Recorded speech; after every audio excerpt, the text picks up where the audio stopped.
The Prime Minister standing firm this Tuesday night. To be absolutely clear, and I said this to the President, I meant what I said in Davos. How the U.S. Treasury Secretary is trying to undermine Mark Carney. Cautious optimism in Minneapolis. I'd like to believe that we're going to see some huge change. And how the backlash to the ICE operation is causing problems for President Trump. Accusations social media is too addictive and harmful. The landmark legal fight to hold tech giants accountable. Plus, majestic microorganisms. Here we can see some butterfly scales. The Canadian scientist magnifying the beauty of microscopic creatures.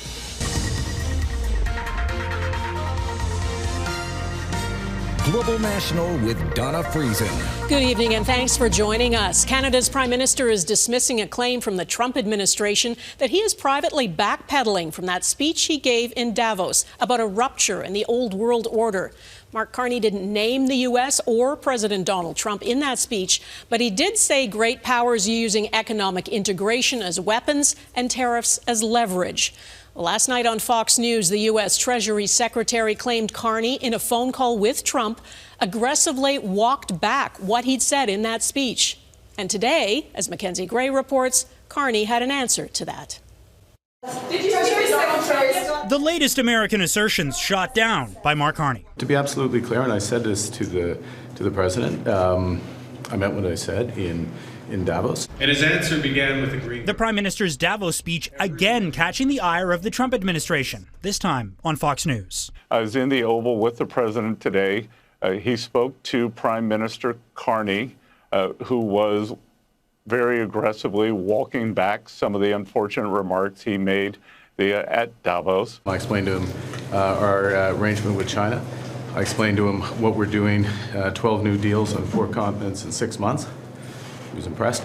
The president had originally been on side with the Canada-China deal. If you can get a deal with China, you should do that. But then days later, Trump changed his mind and threatened a 100% tariff, one of multiple warnings from the Trump administration in 2026. Canada depends on the U.S. There's much more north-south trade than there could ever be east-west trade. Unlike when Carney speaks with other world leaders, the Prime Minister's office did not provide a readout of the 30-minute call, despite objections from the Conservatives, letting the Trump administration announce the call on Fox News the wrong strategy, according to this former senior Justin Trudeau advisor. So if the Prime Minister is having these conversations, he should let folks know about it and, let them make their own decisions as to whom is being accurate or not.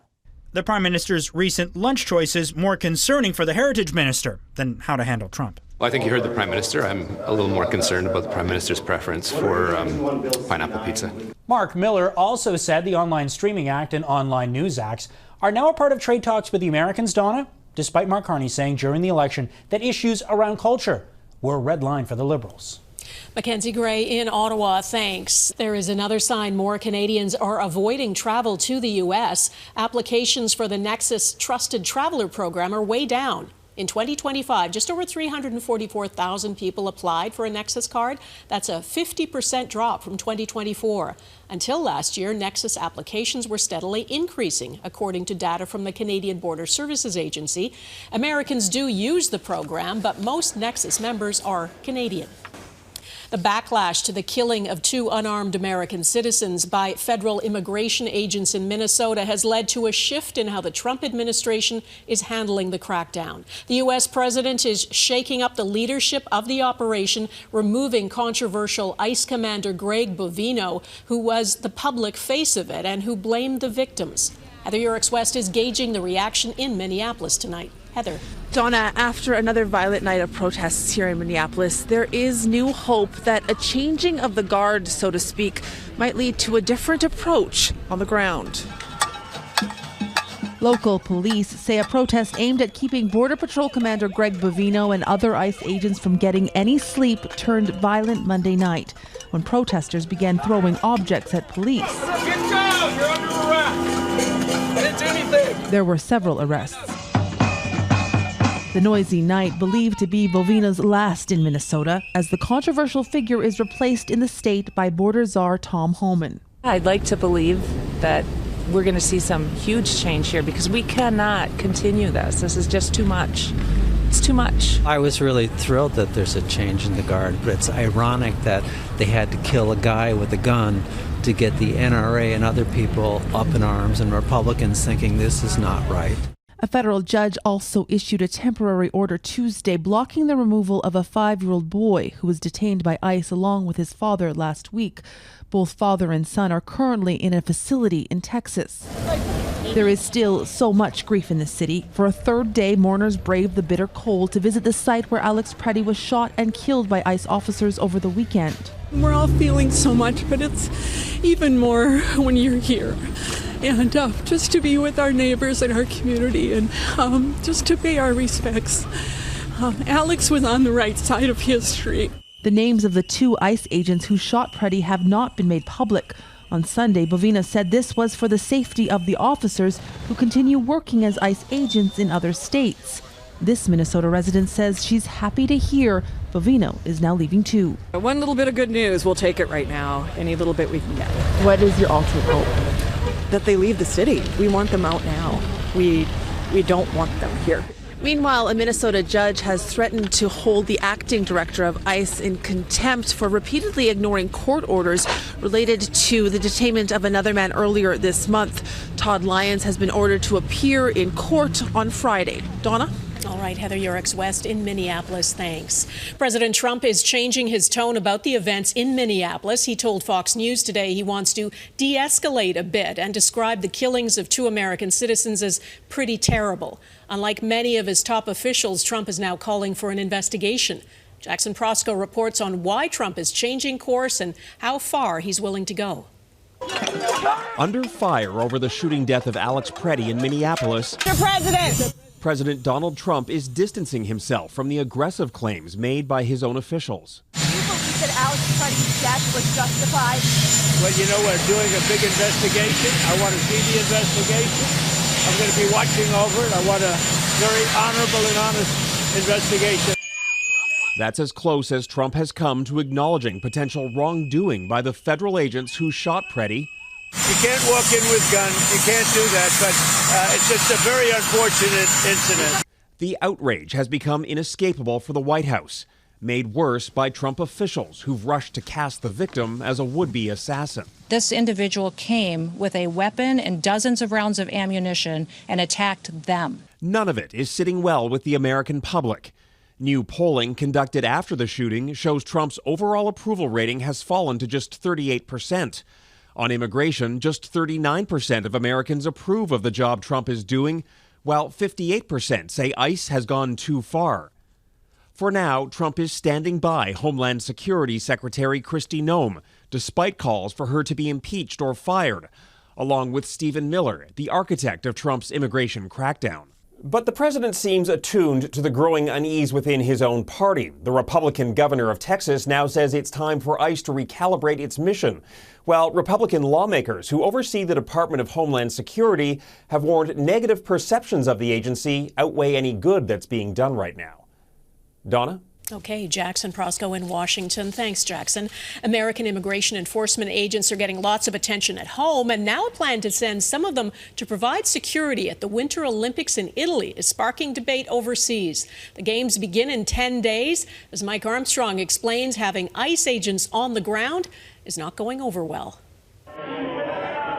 It may be an ocean away from what's going on in Minneapolis, but the news has made it to Milan. This was a regional council meeting Tuesday, and the same message on protest signs in the U.S. ICE out. Noi non vogliamo qui le squadracce di Trump. We don't want Trump's thuggish squads here, says the leader of the opposition Democratic Party. People who kill civilians, we don't need them. The U.S. Embassy in Rome is confirming ICE agents will be working in Italy during the Olympics. They won't be conducting any sort of immigration enforcement. It will instead be investigators from ICE working only as part of the security detail protecting U.S. officials. But watching developments in the U.S. as the mayor of the game's main host city on edge. Questo corpo di polizia. The mayor calls ICE a police force that acts in complete illegality, one he says that is incompatible with Italy's ways of dealing with security. This is thunder. The agents saw us. Now, the outrage in Italy comes just days after the most recent ICE shooting in Minneapolis and this run-in with Italian journalists. The news crew at the country's national broadcaster was with a group of protesters Saturday when they were told to stop following ICE vehicles. We're not doing anything wrong. We are press. If you keep following us from this point on, you're on camera right now. We will break your window and we will pull you out of the vehicle. Italy's interior minister is playing down ICE's role at the games, saying it would be behind the scenes and that it's normal for countries to have their own security. But one Italian senator is calling ICE a violent and out-of-control militia and says it shouldn't be allowed to set foot in the country. Mike Armstrong, Global News, Montreal. Well, the winter storm hitting Ontario has led to a string of pileups along the 401, closing part of the main highway through eastern Ontario. Ontario Provincial Police say about 50 vehicles were caught in the multiple crashes near Trenton. One of the pileups involved 17 vehicles, including a tractor-trailer that caught on fire. 5 people were taken to hospital with minor injuries. There are no reports of fatalities or serious injuries. Drivers across large parts of Atlantic Canada had to deal with heavy snow, slippery roads and whiteout conditions. As much as 40 centimeters of snow has fallen across the region since Sunday night. Environment Canada has put a yellow storm warning in place and says another powerful nor'easter is in the forecast for later this week. In Winnipeg, 5 people have been charged with a string of arson and extortion-related crimes targeting local business owners. A group of individuals, some from Winnipeg and others from Eastern Canada, were sent to threaten and extort local business owners using arson as a weapon. Police say in July 2025, fires were set at a warehouse and 2 convenience stores. They say 3 convenience store owners paid the extortion demands. Investigators say the incidents are connected to 7 people. 2 men are wanted on Canada-wide arrest warrants. The city of Surrey is experiencing an acute and escalating crisis of organized extortion, intimidation, and targeted shootings resulting in fear, trauma, and economic harm to residents and business owners. That is Brenda Locke, the mayor of Surrey, BC. City Council there has declared a local state of emergency over a string of extortion-related threats and shootings and called on the federal government to declare a federal state of emergency. Since the start of the year, there have been 36 extortion cases and 8 extortion-related shootings in Surrey, BC. President Trump claims Iran is ready to make a deal. Coming up, what that could mean as more U.S. Navy ships head to the Middle East.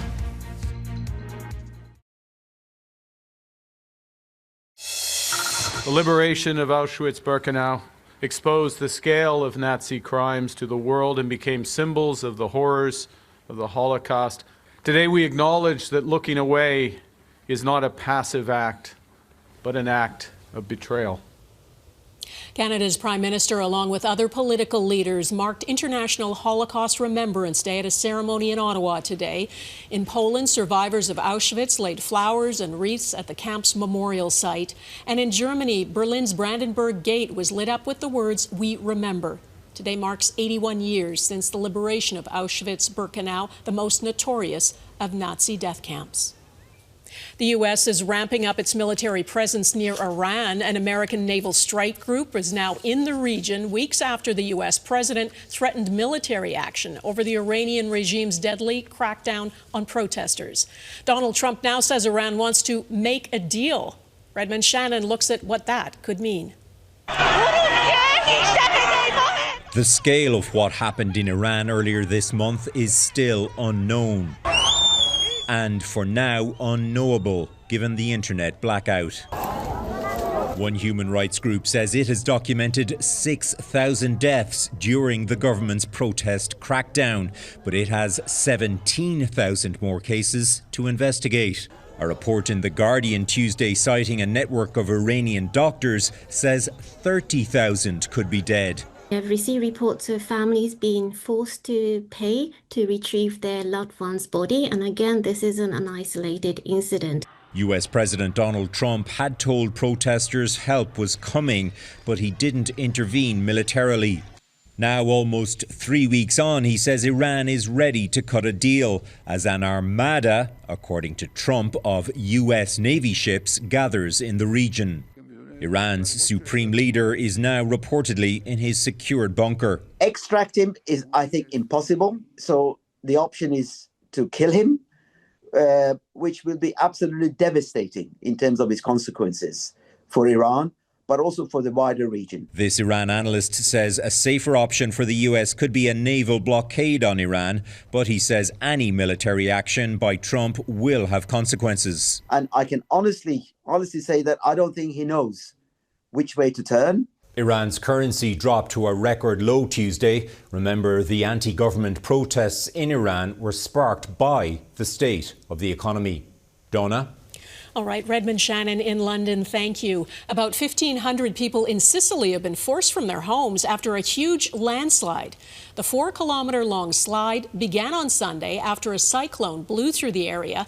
The slide has been growing by up to 10 meters per day. Local officials say all of the homes within 70 meters of the drop-off are expected to be lost, and the nearby city's historic center is also in danger.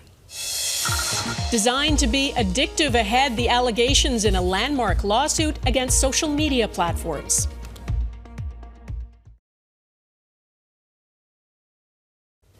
The state of California is launching an investigation into the video streaming platform TikTok. Thousands of users have reported glitches and claim TikTok is censoring posts that are critical of the Trump administration.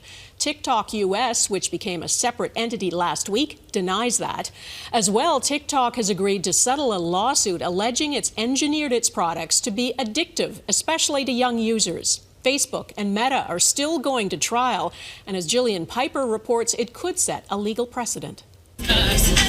For the very first time, the world's most powerful social media giants are standing trial over allegations they are fueling a youth mental health crisis by design. They became addicted to TikTok, not because they did anything wrong, but because TikTok worked as it was intended to do.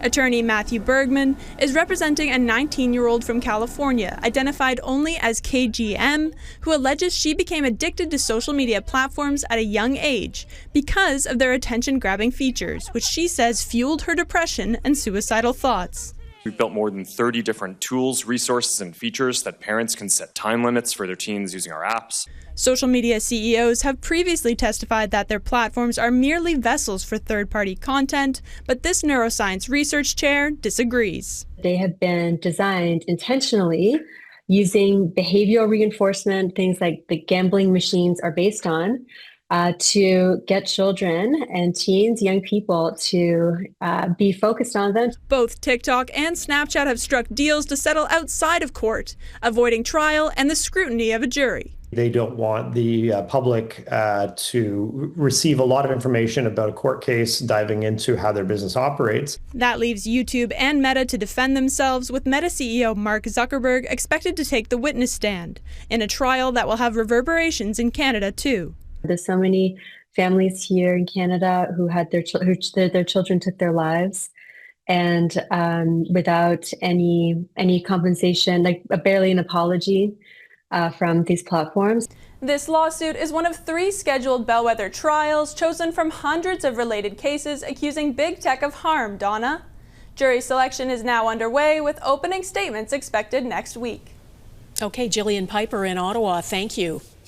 From lab work to artwork, next, meet the Montreal woman exposing the beauty of cellular-level science.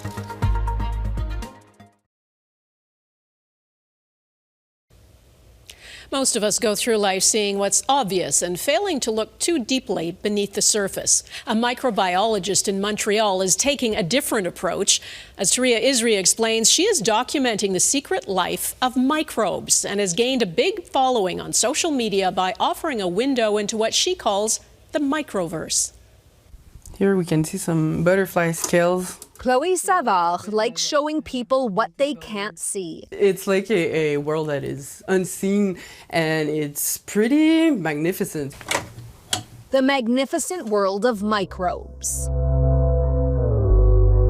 The creatures invisible to the naked eye that roam the planet. And look more extraterrestrial than Earth-like. From her tiny lab inside her Montreal apartment, she produces a kaleidoscope of images, taken from all sorts of samples, like the grainy inside of a pear. Hardened cell walls that really look like little gems. Or the trail of bubbles in fresh milk. Billions of microbes shifting and shimmying to a curated soundtrack. I'm hardly grossed out by anything. What started out as a pandemic-era hobby has become a full-time career with a massive online following. And videos that harken back to a children's classic. I want to take everyone for a ride in my own magical bus.